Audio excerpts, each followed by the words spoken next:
Firstly, I wanted to mention how awesome you were in the hotel in New Hampshire. Wow, thank you. And Old school.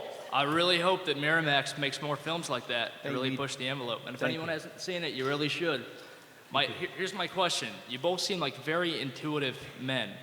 As human beings, we have, unfortunately, the vice of carrying our past with us, things that kind of hold us back, things in our closet. When did you guys come to the realization that you have to let this go in order to get over this fear, this thing that holds us back in order to be so successful and to be at the top of both of your games? Honestly, it's through mentors, friends, friendships. I've been blessed to be a part of programs in my recovery that I deal with on a really consistent basis that give me, because you can't do it alone is the answer to that. You can't do it. I can't do it. Together, we can do it. So the question becomes, who's the together? Is it your friends? Is it your family? Is it professional people? There are so many ways. Is it your church? Is it, you do it, strength in numbers is the answer. I mean, look, my thought is fear is based on two things. I mean, in my case, it was easy to get over fear because my dad knew nothing about education. So when I went and told my dad I was actually going to go to SC and that I had to pay to go to school, he said, "Why would you ever think of doing something like that? You could work in the grocery store and you could be earning $8,000 a year and not have to pay $13,000 a year to go to school, right?" And the incentive to me to go to school was, he said, "But if you're going to go to school, if you don't do well, I'm going to leave you the grocery store and then you'll be screwed for life." I said, I get it. The bottom of fear is something bad is going to happen to you, right?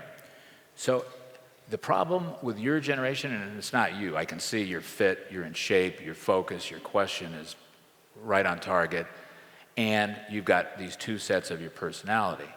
But it's a disease of ease, right? Your generation mostly is entitled. So everybody sits back and says, yeah, here's the set of things that I want, here's the kind of cars I want to drive, here's the kind of apartment or house I want to live in, I need all this stuff. And the fear really is that if I don't do that in a competitive environment with my pals or my buddies, that somehow I'm falling back. And nobody really wants to dig in and say, okay, what I'm going to do is whatever it takes to get there. I very seldom hear those two things of fear and do whatever it takes to get there.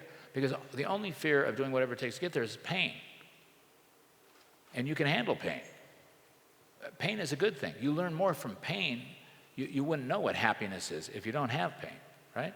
So I think on all these things of putting it behind you, it's not so much putting it behind you. It's getting your game hat on and saying, I'm doing it now. I'm committing. I'm running through this wall. And it doesn't matter. The baggage that I have, everybody has baggage. It doesn't, when you're successful, it doesn't matter. Successful meaning an event, not necessarily a lifetime. Because that lifetime is going to be built on 100,000 tiny little baby steps, one at a time in a direction that you don't know where you're going, which will build up a reputation of trust and reputational capital for you. The unfortunate thing is the lifetime that it took to get there, you can lose in an instant, right? In an instant. As soon as that trust barrier unwraps, then that shield of credibility vanishes. But I think the way you get through baggage, you don't deal with it. You drive forward and you rip it. You don't drag it along with you. You say, I'm done with this baggage, I'm just firing forward.